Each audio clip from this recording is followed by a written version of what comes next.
वह लड़का जो सर्दियों को अपने साथ लेकर चलता था। अध्याय 1 धुंध जो कभी नहीं हटती।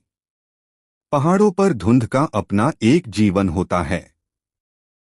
वह केवल हवा में तैरती सफेदी नहीं होती, वह देखती है, सुनती है और कभी-कभी अपने भीतर रहस्य छुपा भी लेती है।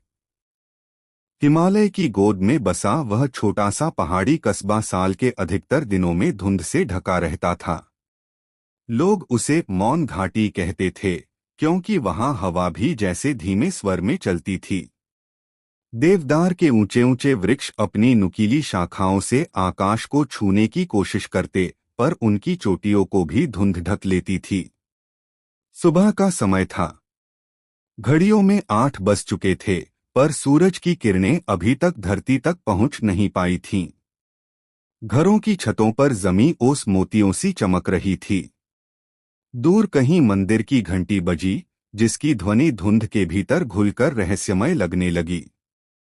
इसी कस्बे के एक पुराने लकड़ी के घर की खिड़की पर खड़ी थी अन्या। 16 वर्ष की अन्या ने अभी-अभी इस कस्बे में कदम रखा था। उसके पिता का तबादला यहाँ हुआ था और वह शहर की चहल पहल छोड़कर इन पहाड़ों के बीच आ बसी थी। उसे पहाड़ सुंदर तो लगते थे, पर यह लगातार बनी रहने वाली ठंड और सन्नाटा उसे बेचैन करता था। उसने खिड़की का शीशा छुआ, बर्फ जैसा ठंडा।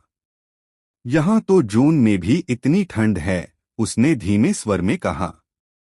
उसकी माँ रसोई से बोली, पहाड़ों की आदत डालनी पड़ेगी अन्या।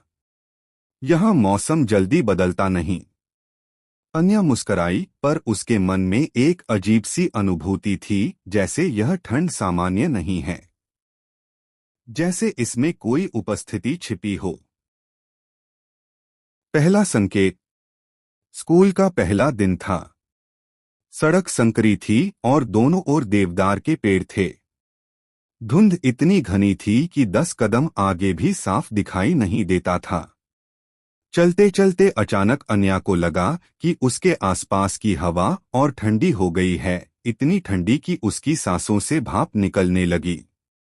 उसने अपना दुपट्टा कसकर लपेट लिया। तभी उसे लगा, कोई पास से गुजरा है। वह मुड़ी। धुंध के बीच एक धुंधली सी आकृति खड़ी थी, लंबा दुबला सा लड़का। उसके बाल काले थे, पर उन पर हल्की सी नमी जमी थी, जैसे ओस की परत। उसकी आंखें अजीब थीं, गहरी, शांत और अस्वाभाविक रूप से ठंडी। उनकी नजरें मिलीं, और उसी क्षण अन्या को लगा कि उसके चारों ओर का तापमान अचानक गिर गया है। लड़के ने कुछ नहीं कहा, बस कुछ पल उसे देखता रहा, फिर धुंध के भीतर चलता हुआ ओझल हो गया, जैसे वह कभी था ही नहीं। अन्या ने अपनी हथेलियां रगड़ी।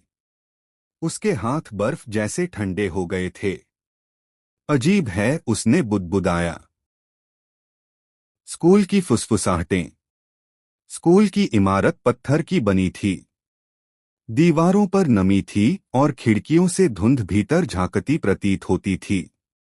कक्षा में प्रवेश करते ही अन्या ने उसी लड़के को अंतिम बेंच पर बैठे देखा। वह अकेला था। कोई उससे बात नहीं कर रहा था।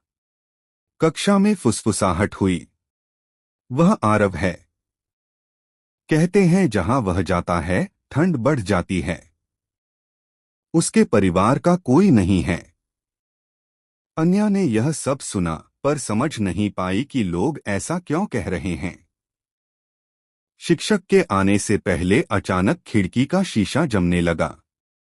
उस पर बर्फ की महीन परत बन गई। अरे यह कैसे, किसी ने कहा। सबकी नजरें धीरे धीरे आरव की ओर उठ गईं। वह शांत बैठा था।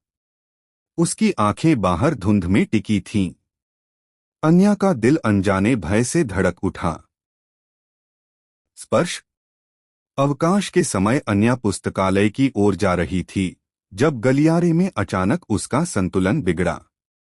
फर्श पर पानी की पतली परत थी। वह गिरने ही वाली थी कि किसी ने उसका हाथ थाम लिया। वही लड़का, आरव। उसकी उंगलियां अन्या की कलाई को छू गईं और उस स्पर्श में आग नहीं बल्कि शून्य था। ऐसी ठंड जो त्वचा के पार भीतर तक उतर जाए। अन्या ने झटके से हाथ खींच लिया। तुम ठीक हो? उसकी आवाज धीमी थी, पर उसमें एक अजीब गूंज थी, जैसे दूर पहाड़ों से आती प्रतिध्वनि। हाँ, अन्या ने कांपते हुए कहा। उसकी कलाई पर जहां आरव ने छुआ था, वहां हल्की सी सफेद परत जम गई थी, जैसे ओस जमकर बर्फ बन गई हो। आरव ने एक पल उस निशान को देखा। उसकी आंखों में पछतावे की झलक थी। मुझे माफ करना, उसने धीरे से कहा। फिर वह चला गया। और जैसे ही वह दूर हुआ, गलियारे की ठंड सामान्य हो गई। रहस्य की शुरुआत। उस रात अन्या को नींद नहीं आई। बाहर हवा तेज चल रही थी। खिड़की पर धुंध थपथपा रही थी। अचानक उसने महसूस किया कि कमरे का तापमान गिर रहा है। उसने कंबल ओढ़ लिया, पर ठंड बढ़ती ही गई। खिड़की के शीशे पर बर्फ की महीन रेखाएं बनने लगीं, जैसे कोई अदृश्य उंगलियों से चित्र बना रहा हो। अन्या धीरे धीरे उठी और खिड़की के पास गई। धुंध के पार आंगन में कोई खड़ा था। वही आकृति, आरव। वह उसे देख रहा था, पर उसकी आंखों में भय था, चेतावनी थी। और अगले ही क्षण तेज हवा चली, धुंध घूमी और वह गायब हो गया।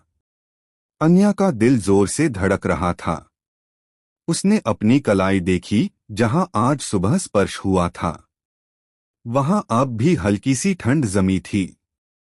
उसे पहली बार महसूस हुआ, यह ठंड सामान्य नहीं है। और वह लड़का भी नहीं।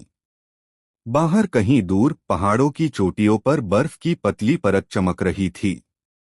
जून का महीना था, पर उस रात मौन घाटी में पहली बार बर्फ गिरी। और धुंध पहले से अधिक घनी हो गई।